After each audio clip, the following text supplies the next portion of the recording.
The filing had already hit the docket by the time most people woke up.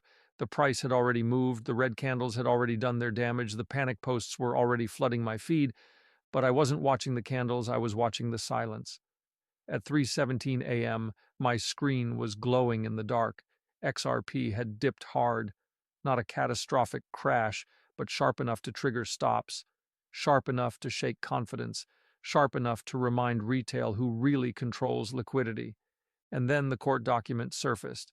Not a headline, not a tweet, an actual filing, the kind most people never read. Within minutes, the narrative flipped. Influencers who were bearish hours earlier were suddenly posting rocket emojis. Analysts who predicted doom were now talking about clarity. It was almost too fast, too coordinated. But here's what didn't make sense. The dip happened before the public understood the filing. Liquidity was pulled before the interpretation cycle began, which means someone anticipated the reaction. I went back through the order books, I checked derivatives funding, I looked at open interest, and what I saw wasn't panic, it was positioning. Large wallets absorbing into fear, perpetuals flipping from overheated to reset, spot buying disguised inside the volatility. The market looked chaotic, but the structure looked engineered, and that's when it hit me. The filing wasn't the event. The reaction was. And if the reaction was controlled, then this wasn't about legal clarity, it was about transfer of ownership. Let me show you what I found. When the court filing dropped, the headlines framed it as uncertainty. Words like delay, review, and procedural clarification started trending immediately. Most retail traders read summaries. Very few read the actual language. I did. The tone wasn't hostile, it wasn't aggressive. It was procedural, structured, measured, the kind of language that signals negotiation, not escalation. Yet XRP dropped. That disconnect bothered me because price is supposed to reflect interpretation. But this drop happened before interpretation formed. It felt pre-programmed, as if liquidity needed to be harvested before clarity settled in. I watched exchanges light up with liquidations, long positions wiped out, over-leveraged optimism punished instantly. But here's what stood out. Spot volume increased quietly during the dip. Not retail panic selling, absorption, someone was ready, and when price rebounded slightly within hours, the media shifted tone. Suddenly, the filing wasn't scary anymore. It was constructive. But by then, weak hands were gone. The announcement didn't create fear.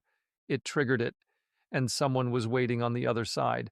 I tracked 3 wallets that had been dormant for weeks. They activated within the same 2-hour window, not dumping, accumulating, small increments, repeated buys, structured entries, the kind that avoids slippage but builds size. It wasn't reckless, it was strategic. Meanwhile, retail sentiment hit a 30-day low. Fear keywords surged across social feeds. People were talking about exit liquidity, SEC attack, this is the end. But the wallets didn't hesitate. They bought through red candles. I compared it to prior major XRP moves, especially during earlier regulatory scares involving the U.S. Securities and Exchange Commission. Same pattern, fear headline, sharp liquidity sweep, silent accumulation, narrative shift. Whales don't chase green candles, they engineer red ones. And what made this different? The timing aligned perfectly with derivatives reset. Funding rates normalized, open interest cooled. It was a clean slate. The market wasn't collapsing, it was being reset. The dump wasn't organic. Organic fear bleeds slowly. This was a controlled flush, high-volume wicks, aggressive market sells, stops triggered in clusters. It felt like someone pressed a button and drained confidence. I zoomed into lower time frames. The structure showed intent. Liquidity pools below key support were swept precisely, not randomly. Precision like that isn't emotional, it's calculated. And here's the part most people missed. The dump stopped exactly where long-term buyers historically defend positions. No cascade, no continuation, just a sharp reclaim. That's not collapse. That's a bear trap, the kind designed to punish impatience. And once the trap was sprung, the filing narrative softened across mainstream coverage. Suddenly, analysts were saying this could accelerate resolution. But by then, the transfer had already happened, from emotional traders to disciplined capital. The media talks about price. They rarely talk about positioning. They frame this as volatility caused by uncertainty. But uncertainty doesn't activate whale wallets in sync, preparation does. Institutions don't react to filings in real time, they prepare for outcomes in advance. That's the difference between retail and smart money. Retail waits for confirmation, smart money positions before it. And here's the uncomfortable truth: regulatory tension creates opportunity windows. When the Ripple Labs case first began years ago, XRP volatility became a playground for sophisticated traders. Every headline was a lever. This filing wasn't different, it was another lever. The market wasn't confused, it was harvesting. And the silence in the order books after the rebound told me something important. There wasn't aggressive follow-through selling, because those who wanted out were already forced out. I started tracking correlation with broader crypto indices.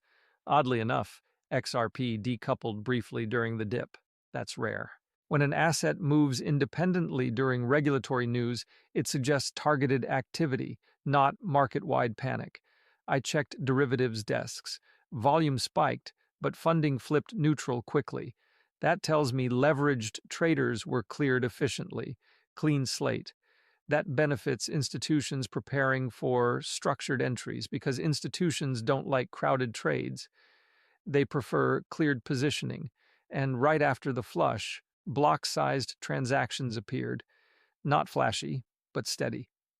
If you've watched markets long enough, you know this pattern: shock, reset, absorb, advance.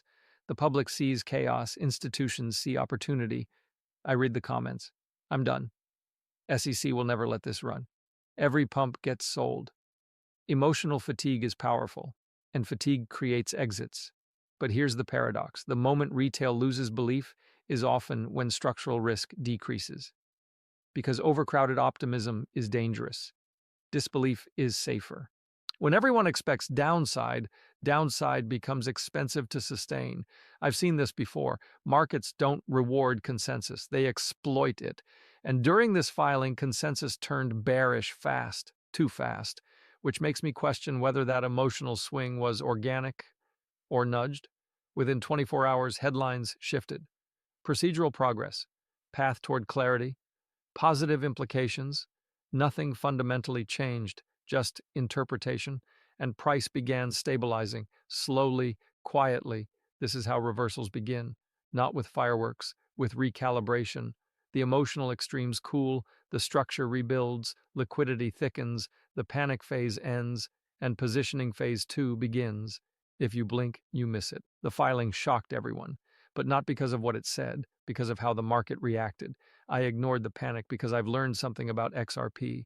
Volatility around regulation isn't weakness, it's mechanism, a tool, used to redistribute supply from reactive hands to strategic ones.